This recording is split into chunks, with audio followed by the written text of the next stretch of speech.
Sean todos bienvenidos a nuestro canal A Gran Voz. Es un privilegio que desde aquí y en este preciso momento podamos compartir la palabra de Dios y en particular las profecías del libro de Daniel. Pero antes de comenzar, como lo hacemos siempre, vamos a tener una palabra de oración. Padre nuestro que estás en los cielos, alabamos tu nombre en esta hora y te damos gracias porque nos permites abrir tu palabra para escudriñarla, para aprender más de ti y también para prepararnos para el encuentro contigo. Pedimos en esta hora que tu presencia por medio de tu Santo Espíritu se manifieste en todas las personas que van a escuchar esta palabra y también en cada uno de nosotros. Te lo pedimos y te lo agradecemos en el nombre de Cristo Jesús. Amén. Muy bien. Vamos a comenzar en estos momentos el capítulo 2 del libro de Daniel, y el cual constituye uno de los pilares fundamentales de la interpretación profética. En este capítulo vamos a encontrarnos con la primera secuencia profética de los imperios mundiales, revelada a través de la profecía de Daniel, comenzando desde los días del imperio babilónico, cuando vivía Daniel allí, que fue llevado cautivo, hasta el establecimiento del reino eterno de Dios. Es ampliamente conocido cómo muchas personas les gustaría enterarse de los acontecimientos futuros. Incluso existen algunas de esas personas que se dedican a aplicar ciertas artes ocultistas para adivinar el futuro, y sin pensarlo mucho, parecería que en ocasiones sería interesante conocer el futuro, pero por otro lado podría ser extremadamente desagradable. Por ejemplo, ¿le gustaría conocer por adelantado el día en que un familiar suyo, un amigo suyo muy querido, o usted mismo va a dejar de este mundo? Indudablemente que conocer el futuro no es tan bueno como parecería. Por tal razón, Dios no permite que ningún ser humano pueda conocer el futuro. Nadie puede prever el mañana, ni los astrólogos, ni los adivinos, ni los que juegan al azar. Solamente Dios conoce el futuro y puede decir lo que va a suceder. Y vamos a tener allí un versículo que nos va a aclarar este punto en Isaías 44, versículos 6 y 7.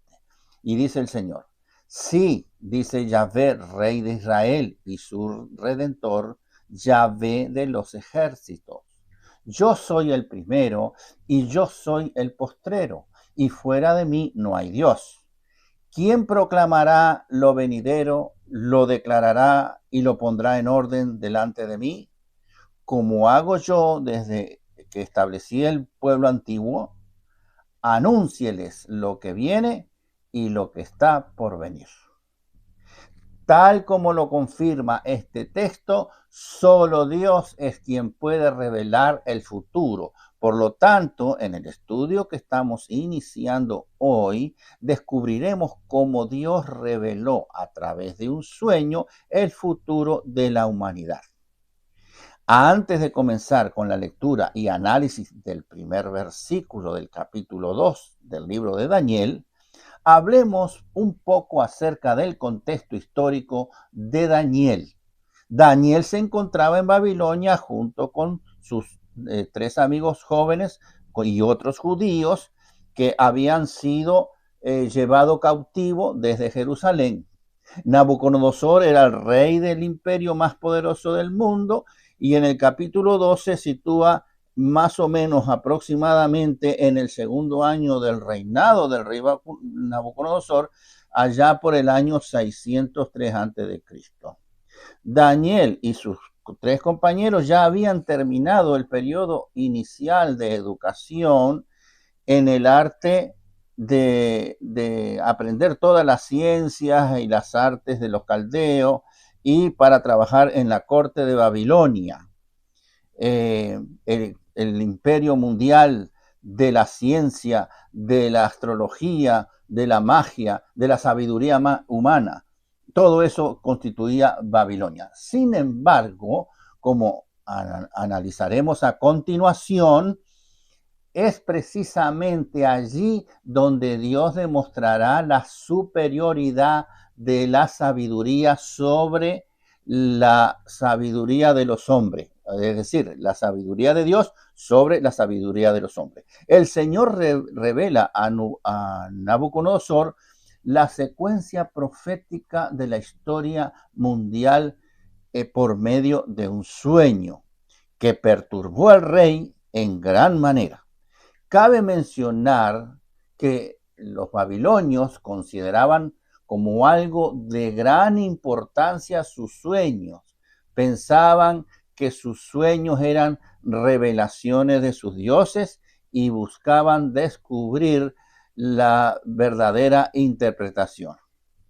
El hecho de olvidarse en cuanto a lo que se había soñado representaba el desagrado de las deidades hacia la persona a la cual se le reveló dicho sueño. Entonces, ahora, con este contexto, vamos a comenzar con la lectura del capítulo 2 de Daniel, versículo 1, que dice lo siguiente: en el segundo año del reinado de Nabucodonosor, tuvo un sueño y se perturbó su espíritu y se le fue el sueño. Según lo que hemos leído en este primer versículo del capítulo 2 del libro de Daniel, nos habla de un sueño extraordinario enviado por Dios que tuvo el rey Nabucodonosor, un sueño que lo inquietó profundamente por cuanto no se trataba de un sueño común. El Espíritu Santo había impresionado profundamente la mente del rey porque el sueño contenía información acerca del futuro de las naciones. Luego, al despertar, el rey sentía una fuerte convicción de que el sueño era sumamente importante, pero no podía recordar ninguno de sus detalles. Podría pensarse también que tal vez el rey decidió no revelar el sueño. Este acontecimiento nos demuestra a nosotros que Dios, si es su voluntad, puede comunicarse con cualquier persona, incluso con gobernantes paganos. La revelación divina no está limitada a solo los creyentes. Volviendo al hecho de que el rey se le había olvidado o no había querido revelar el sueño, eso no cambia su reacción, la cual fue igual a la de cualquier otro ser humano ante una crisis. Buscar primero soluciones humanas antes de buscar de Dios. Sigamos leyendo Daniel capítulo 2, versículos 2 y 3. Hizo llamar el rey a magos, astrólogos, encantadores y caldeos para que le explicasen sus sueños. Vinieron pues y se presentaron delante del rey, y el rey les dijo: he tenido un sueño y mi espíritu se ha turbado por saber el sueño. Como se puede ver, Nabucodonosor convoca a los magos, astrólogos, encantadores y caldeos para que le digan el sueño y su interpretación. Lo que en realidad estaba haciendo el rey era recurrir a los sabios de Babilonia, porque este grupo de personas representaba la élite intelectual y religiosa del imperio y constituían la fuente reconocida de la sabiduría humana. Los magos, por ejemplo, eran especialistas en ciencias ocultas. Los astrólogos eran intérpretes de los astros. Los encantadores practicaban las artes mágicas. Y los caldeos eran sacerdotes y eruditos babilónicos. Analicemos ahora la respuesta de estos sabios de Babilonia leyendo los versículos de Daniel capítulo 2, versículos 4 y 5. Entonces hablaron los caldeos al rey en lengua aramea: Rey, para siempre vive. Di el sueño a tus siervos y te mostraremos la interpretación. Respondió el rey y dijo a los caldeos: el asunto lo olvidé. Si no me mostráis el sueño y su interpretación, seréis hechos pedazos y vuestras casas serán convertidas en muladares. Los sabios estaban acostumbrados a interpretar sueños, pero por eso ellos respondieron confiadamente: Rey, para siempre vive. Di el sueño a tus siervos y te mostraremos la interpretación. La confianza de los sabios estaba basada en la costumbre de recibir primero el relato del sueño y luego ellos ofrecer las interpretaciones basadas en sus conocimientos. Pero esta vez la situación era muy diferente, por cuanto Nabucodonosor había olvidado por completo el sueño. Si me mostráis el sueño y su interpretación, si no me mostráis el sueño y su interpretación, dice el rey, seréis hechos pedazos, como dice el versículo 5. El rey exigió lo imposible. Él sospechaba que los sabios podían inventar interpretaciones, por lo cual exigió una prueba sobrenatural. Debían revelar tanto el sueño como su significado. Si verdaderamente estos sabios eran y poseían algún tipo de conexión con los dioses, entonces debían conocer lo que el rey había soñado.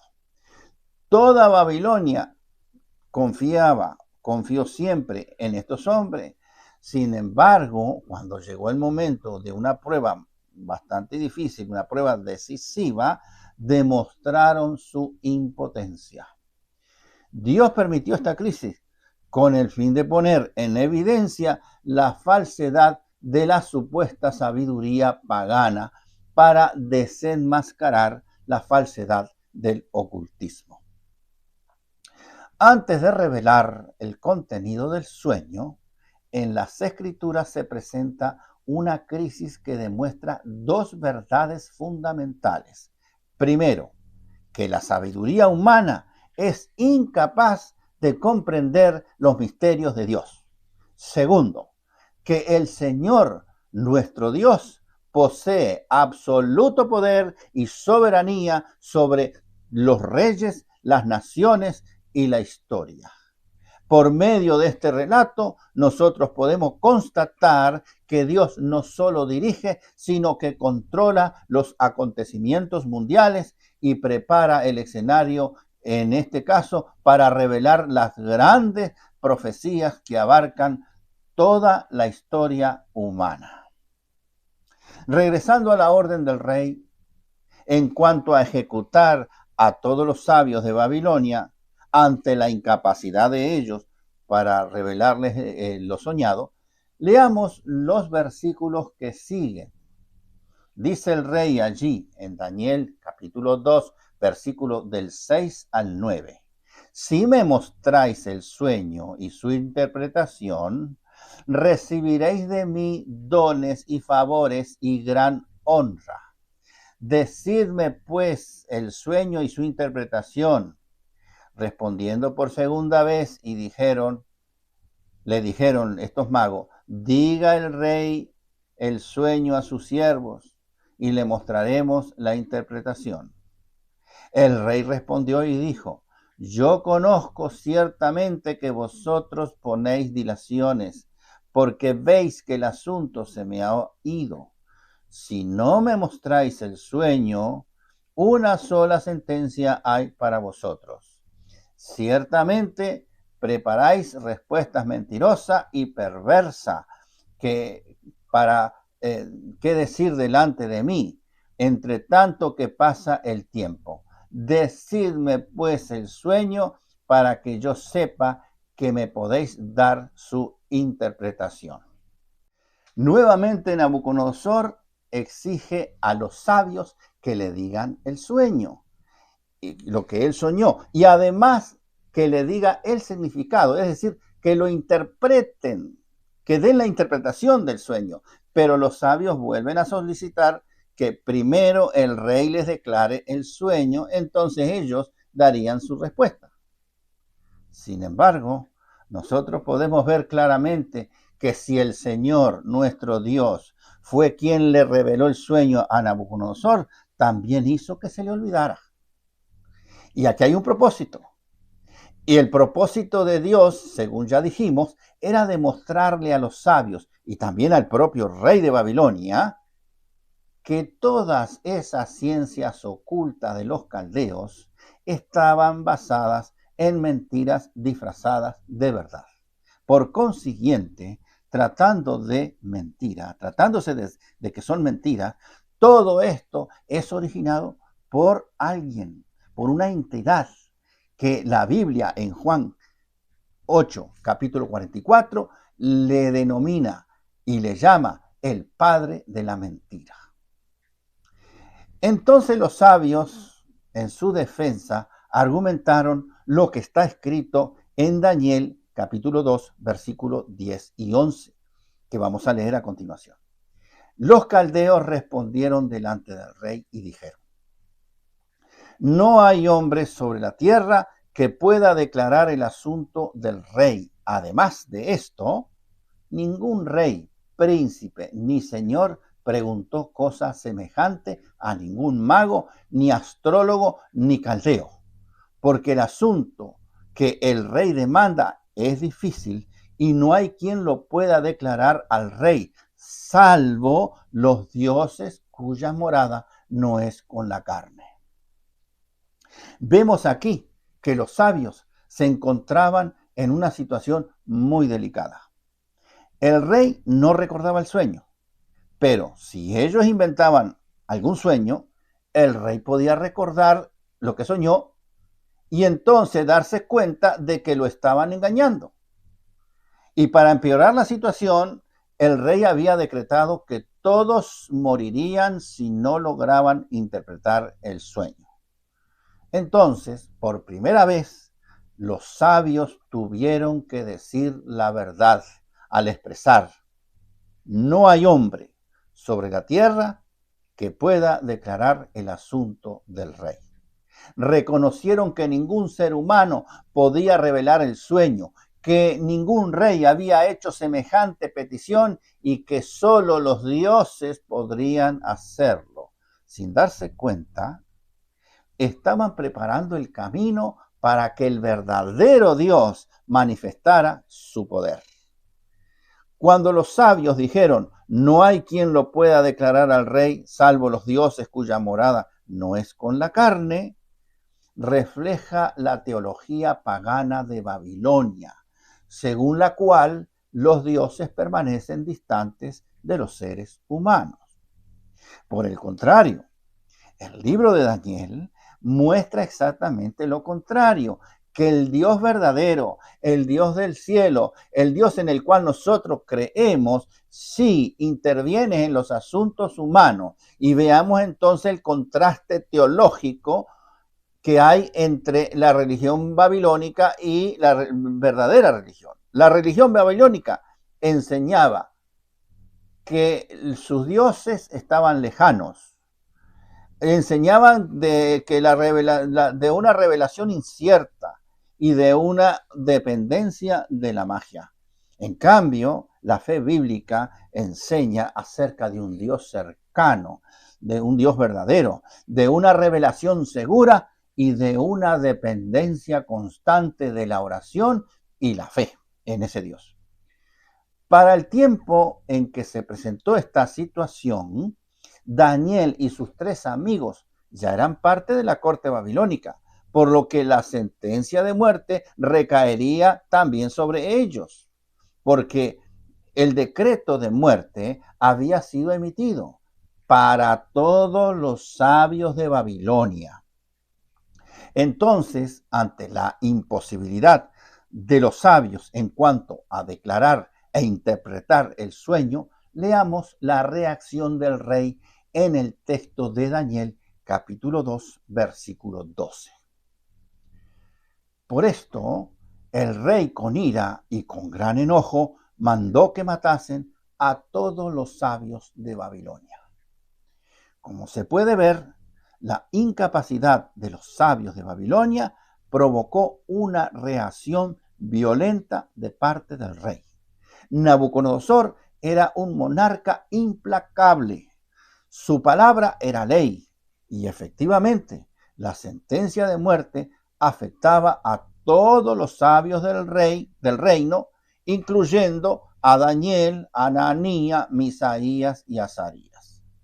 Aunque Daniel y sus amigos no participaron en el fracaso de los sabios paganos, también quedó bajo la sentencia de muerte.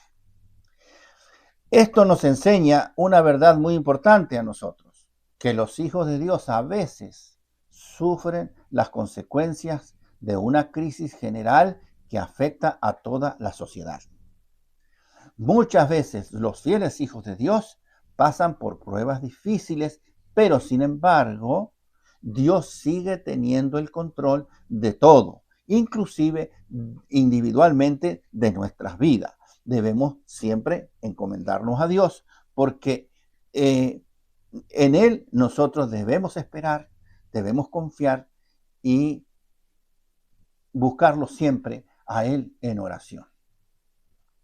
Pasemos ahora a leer Daniel capítulo 2, versículo 13. Y se publicó el edicto de que los sabios fueran llevados a la muerte y buscaron a Daniel y a sus compañeros para matarlos. Según se puede ver, la crisis producida por el sueño olvidado de Nabucodonosor alcanzó su punto máximo. Daniel y sus 3 amigos, sin saberlo y sin quererlo, estaban condenados a muerte. Daniel y sus 3 amigos no podían escapar. No tenían influencia suficiente para revocar el decreto. Tampoco conocían acerca del sueño del rey ni de la interpretación. Todo parecía estar perdido. Sin embargo, en ese momento que parecía el más difícil de todo, según veremos, es cuando comienza la intervención de Dios, la intervención divina. Justo allí es cuando la historia está a punto de cambiar, y un cambio radical, por cuanto pasa de la impotencia humana hacia el poder de Dios. Es Dios quien dirige la historia, es algo que nosotros debemos tener en cuenta. Aunque Nabucodonosor parecía gobernar el mundo, realmente el verdadero rey era Dios. Los acontecimientos políticos y mundiales están bajo la supervisión del Señor. La sabiduría humana tiene límites. Los sabios de Babilonia representaban el saber más avanzado de su tiempo, pero fracasaron ante un problema que solo Dios podía resolver. Esta crisis preparó el camino para que Daniel revelara el poder del Dios Altísimo. Y aunque Daniel y sus amigos fueron incluidos en el decreto de muerte, Dios ya tenía por adelantado preparada la solución. Como pueden ver, hermanos y hermanas, este capítulo es fascinante. No ha terminado aquí. Vamos a terminar esta prédica en este momento, pero están cordialmente invitados para la segunda parte, para entender cómo el Dios de Israel interviene en los asuntos humanos a través de su siervo, el profeta Daniel. Que Dios nos bendiga en esta mañana.